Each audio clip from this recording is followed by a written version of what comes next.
के साथ नाम मेरा सीताराम सहनी, मैं बालाघाट से हूँ और इस बिजनेस का स्टूडेंट हूँ, सीख रहा हूँ और सीखते हुए सिखाने का भी प्रयास कर रहा हूँ। इस सिस्टम में आने के पहले मैं forest department as a government employ के रूप में शासन को 20 साल सेवाएं दिया। क्योंकि ड्रीम मेरा बहुत बड़ा था, बहुत बड़ा सपना था मेरा जब से मैंने होश संभाला था। और सपना इसलिए था क्योंकि संगत अच्छे लोगों के साथ पड़ गई थी और ऐसे लोगों के साथ संगत पड़ गई थी जो वीआईपी कैटेगरी के लोग थे। हमेशा आईएएस, आईपीएस, आईएफएस, आईएएस लोगों के साथ में रहने का मुझे मौका मिला, मिनिस्टरों के साथ में रहने का मुझे मौका मिला।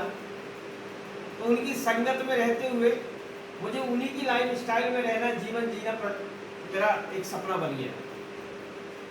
चूंकि नौकरी के दौरान जो है मैं अपना सपना पूरा नहीं कर पा रहा था। सितंबर 2005 की घटना में जबलपुर के एसटी पूजन में मेरे बड़े भाई साहब डॉक्टर कैलाश सैनी जी के द्वारा मुझे इस खूबसूरत सिस्टम की जानकारी दी गई जिसे हम आरसीएम कहते हैं। और ये सिस्टम उन्होंने जब मुझे बताया तो मुझे जो है एक प्रोडक्ट इस नमक से मुझे ये सिस्टम समझ में आया। चूँकि एक प्रश्न किया गया था इसको लेके मुझसे कि अगर आपके जीवन में कभी अगर कोई अवसर आता है, एक तरफ आपको मारुति की एजेंसी का ऑफर है और दूसरी तरफ नमक की एजेंसी का ऑफर है, तो बोले सैनी जी आप कौन सा ऑफर स्वीकार करेंगे? तो मैंने बोला मैं मारुति स्वीकार करूंगा, क्योंकि उस समय मुझे मारुति का बड़ा शोरूम दिख रहा था और ये समझ आ रहा था कि एक गाड़ी में गई थी सीधे 3 और 4 लाख रुपए जेब में आएंगे। चूँकि मैं बिजनेसमैन नहीं था तो मुझे फेल कर दिया गया और मुझसे कहा कि अगर ये अवसर अगर मुझे मिले तो बोले मैं मारुति को नहीं, मैं नमक को चूज करूंगा। और मैंने कहा क्यों? तब मुझे उस क्यों का हल बताया गया। बोले मैं नमक इसलिए नमक की एजेंसी लेना पसंद करूंगा। एक उदाहरण, बड़ा खूबसूरत उदाहरण दिया उन्होंने कि टाटा इतनी बड़ी बड़ी गाड़ियां बेचता है, उसके बावजूद भी वो नमक भी बेचने का काम कर रहा है, क्योंकि वो गाड़ी बेच के अमीर नहीं बना, नमक बेच के अमीर बना। मुझे विश्वास नहीं हुआ तो उन्होंने एक बहुत बढ़िया उदाहरण दिया। बोले आप ये बताइए कि अगर एक गाड़ी आप इस महीने लेके आए हैं तो अगले महीने दूसरी लाएंगे? मैंने कहा बिल्कुल नहीं। बोले अगले साल? मैंने कहा वो भी नहीं। बोले 2 साल बाद? मैंने कहा नहीं। मैंने कहा 5 साल के बाद विचार करेंगे। और बोले अगर ये नमक जो है अगर ये आज खत्म हो जाता है तो आप 8 दिन बाद लाएंगे, 15 दिन बाद लाएंगे, 1 महीने बाद लाएंगे? कब लाएंगे? तुरंत लाएंगे। और बोले 140 करोड़ की जनसंख्या है भारत के अंदर, उस समय 125 करोड़ थी जब ये मुझे बताया गया था नंबर। आज 140 करोड़ की जनसंख्या है। बोले 125 करोड़ लोगों अगर नमक खाते हैं और एक एक पैकेट से अगर 1-1 रुपया अगर टाटा के घर में जाता है, खाली नमक से टाटा 125 करोड़ सितंबर 2005 में बताया गया कि 125 करोड़ खाली वो नमक से कमाता है। और बोले सैनी जी आज मैं आपको आरसीएम के नमक की एजेंसी देने आया हूँ और ऐसी एजेंसी है जिसमें कोई क्राइटेरिया नहीं। कश्मीर से कन्याकुमारी, कच्छ से काजीरंगा, ऑल ओवर इंडिया आप कहीं भी जाके जो है नमक खाने वालों का संगठन बना सकते हो, प्रचार प्रसार करके। और अगर 1 लाख लोग अगर आपकी टीम में अगर आ जाते हैं और एक एक पैकेट से अगर 1-1 रुपया आता है तो बोले आप 1 लाख रुपए महीना कमा सकते हैं और अपना सपना पूरा कर सकते हैं। और 2005 में 1 लाख रुपया बहुत बड़ी कीमत रखता था, 1 लाख रुपया बहुत होता था। आज मैं मानता हूँ कि आज 1 लाख रुपया एक सम कक्ष में आ गया है। मतलब आज की स्थिति में एक व्यक्ति को अगर अपने सपने पूरे करना है तो कम से कम 5 से 10 लाख रुपए महीने का चाहिए। आज की स्थिति में ये 2018 की स्थिति, 2024 की स्थिति है और मैं 2005 की बात कर रहा हूँ आपसे। उस समय 1 लाख रुपए बहुत होता था। जैसे उन्होंने बोला तो मेरे जो सपने जो धीरे धीरे समाप्त होने लगे थे वो खुलने लगे, ब्रेन खुलने लगा। और कहते हैं कि आज तक जितने भी आविष्कार हुए, जितनी भी क्रांतियां हुई, वो विचारों से ही हुई। और एक विचार भारत से अंग्रेजों को भगा दिया, क्योंकि महात्मा गांधी के दिमाग में आया था आर्थिक राजनीतिक आजादी, और 1947 को एक विचार ने देश को आजाद करा दिया। मानते इस बात को? yes. सन 2000 में एक ऐसी हस्ती जिनको आज से 24 साल पहले कोई नहीं जानता था, इस देश के अंदर बहुत सारे बड़े बड़े उद्योगपति हुए, टाटा बाटा अंबानी सिंघानिया मित्तल डालमिया जैसे लोग, परंतु इनके दिमाग में वो विचार नहीं आया कि हम आम व्यक्ति को कैसे हम खास बनाएं और कैसे आर्थिक आजादी दिलाएं। ये विचार नहीं आया किसी के दिमाग में, इतने बड़े बड़े उद्योगपति। परंतु आज से 24 साल पहले जिस महान आत्मा को कोई नहीं जानता था, जिनका नाम है त्रिलोक चंद छावड़ा, एक बार जोरदार क्लैपिंग के लिए। उस महान आत्मा को के दिमाग में एक विचार आया कि अगर हम सिर्फ इस व्यवस्था को अगर हम बदल देते हैं और ग्राहक को अगर हम प्रचार प्रसार का काम अगर सौंप देते हैं, जहां पर आज 5% लोग 95% के पैसे से अमीर बन रहे हैं, वो 95% अगर चाहें अपने अंदर की प्रतिभाओं को अगर वो निखारने का और अपने ड्रीम को पूरा करना अगर चाहते हैं, तो हम एक ऐसा कॉन्सेप्ट बना के देना चाहते हैं पूरे भारत को, और अब तो भारत के बाहर भी जाने वाला है, जिसमें एक आम व्यक्ति खास बन सकता है और अपने सपने पूरे कर सकता है। और वो विचार आया कि कौन सा, डायरेक्ट सेलिंग के तहत आर्थिक आजादी का अभियान जो विचार आया, और एक अभियान के रूप में उन्होंने लिया और उसका नाम रखा, क्या रखा, RCM। RCM ये क्या है, एक विचार है। हजारों विचार रोज सुबह से शाम तक हम सबके दिमाग में आते हैं, परंतु अगर हम हर विचार को अगर हम नोट करते रहें तो हम उसकी समीक्षा कर सकते हैं, कौन सा विचार अच्छा है कौन सा विचार बुरा है।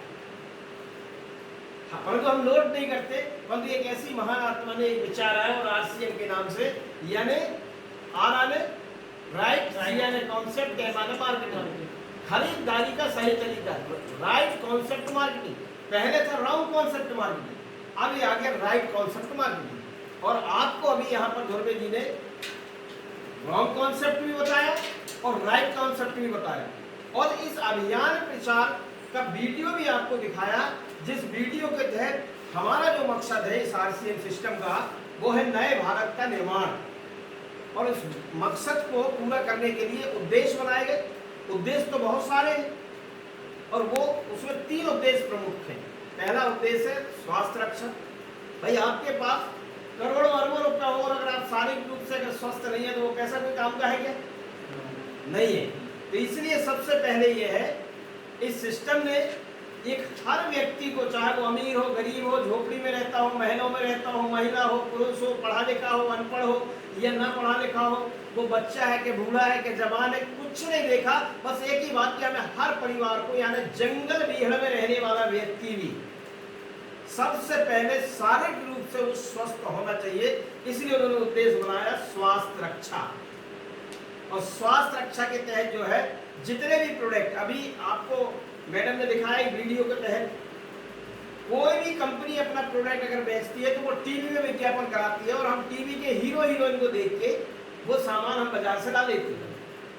परंतु कोई कंपनी अपनी फैक्ट्री में घुसने नहीं देती है क्या? नहीं। जहाँ प्रोडक्ट बनता है। परंतु RCM वर्ल्ड में एक ऐसी व्यवस्था बनाई गई है कि RCM के प्रोडक्ट जहां बनते हैं, RCM का डिस्ट्रीब्यूटर वहां जाके देख सकता है कि हमारा प्रोडक्ट कैसा बन रहा है और कैसा नहीं बन रहा है। इवन आपको वो लैब तक दिखा दिया जाता है, जो अभी लैब दिखा रहे हैं मैडम, वो लैब भी आपको दिखा दिया जाता है कि यहाँ पर पहले प्रोडक्ट की टेस्टिंग होती है, और जब यहाँ पर इसे पास कर दिया जाता है तब जो है वो मार्केट में आता है। तो यहाँ पर आपके स्वास्थ्य का बड़ा ध्यान रखा गया है, इसलिए पहला उद्देश्य स्वास्थ्य रक्षा। दूसरा उद्देश्य नए स्वावलंबन। दूसरा उद्देश्य स्वावलंबन। आज हम देख रहे हैं देश के अंदर बेरोजगारी की समस्या बहुत ज्यादा है। आज नौकरियां कितना देगी सरकार?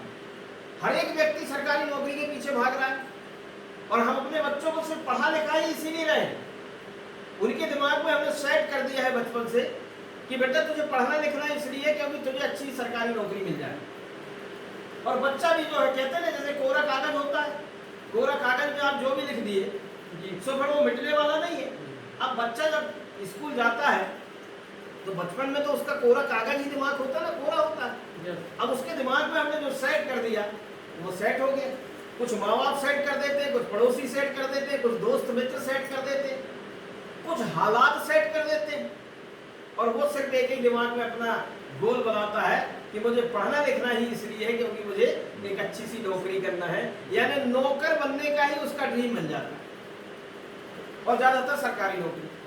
अब अभी कई बच्चे देखो तो वो इंजीनियरिंग कर रहे हैं, तो इंजीनियरिंग में आईटी क्षेत्र में वो जाते हैं तो प्राइवेट नौकरियों की तलाश में रहते, बोले पैकेज बहुत अच्छा मिलता है। कई तो अपने माँ बाप जिनने पाला पोसा पढ़ाया लिखाया बड़ा किया, कई लोग तो अपने माँ बाप को छोड़ के, अपने गांव को छोड़ के, अपने घर को छोड़ के, अपने पड़ोसी को छोड़ के, अपने दोस्त मित्रों को छोड़ के विदेश तक हम जाते हैं। अब यहाँ मम्मी पापा बीमार हो गए, बेटा विदेश में बैठा हुआ है, तो मम्मी पापा क्या करें, पता चला कि वो पड़ोसी की हेल्प लेके हॉस्पिटल जा रहे। तो लोगों ने अपने दिमाग को ऐसा सेट किया है कि सिर्फ नौकरी नौकरी नौकरी, परंतु मेरे दोस्त मेरी बहनों, ये सिस्टम एक ऐसा सिस्टम है जो आपके दिमाग से नौकर बनने का जो शब्द है इसे भी हटा रहा है। ये कह रहा है कि आप नौकर नहीं, आइए हमारे इस अभियान में शामिल होइए, आपका सहयोग हम करें, हमारा सहयोग आप करिए, हम आपको बिजनेस ओनर बनाने की बात करते हैं, हम आपको बिजनेस का मालिक बनाने की हम बात करते हैं। ये आपको मालिक बनाने के लिए ये सिस्टम इस अभियान के तहत जो आया है, तो यहाँ पर बेरोजगारी की समस्या भी खत्म हो गई कि नहीं हो गई। और तीसरा है महिला सशक्तिकरण। महिलाएं अब सिर्फ घर तक सीमित नहीं है, किचन तक सीमित नहीं है, चूल्हा चक्की तक सीमित नहीं है, महिलाओं के अंदर भी बहुत सारी प्रतिभाएं हैं। महिलाओं के बारे में सिर्फ बोला गया है कि महिलाओं को हम आरक्षण देंगे 33%, परंतु हमारे टीसी छावड़ा जी कहते हैं कि 33% नहीं, हम अपनी सभी बहन बेटियों को आरक्षण देंगे, माताएं बहनों को हम आरक्षण देंगे, 33% नहीं बल्कि 100% यहाँ पर आपको आरक्षण यानी बराबरी का हकदार यहाँ पर आरसीएम आपको बनाना चाहता है। और यहाँ पर आपकी प्रतिभाओं को बाहर निकाल के आपको प्रतिभाओं को निखारा जा रहा है। आपने देखा होगा अभी जब आपने अभियान प्रचार का वीडियो देखा, हमारी कितनी बहनें वहाँ पर, कितनी बेटियां, कितनी माताएं जो इस अभियान में सफल हो चुकी है, जो आज हजारों लाखों रुपए महीना कमा रही है, जिनके साथ में आप देखो बड़े बड़े कई लोग में उनको फोटो खिंचवाने के लिए उनके आतुर रहते हैं, माने स्टार बना दिया इस सिस्टम ने। अभी तक हमने देखा है सिर्फ जो फिल्मी दुनिया में नाचते गाते हैं लोग उनके सामने फोटो उतरवाते थे, परंतु ये सिस्टम ने एक आम व्यक्ति को इस लायक बना दिया है।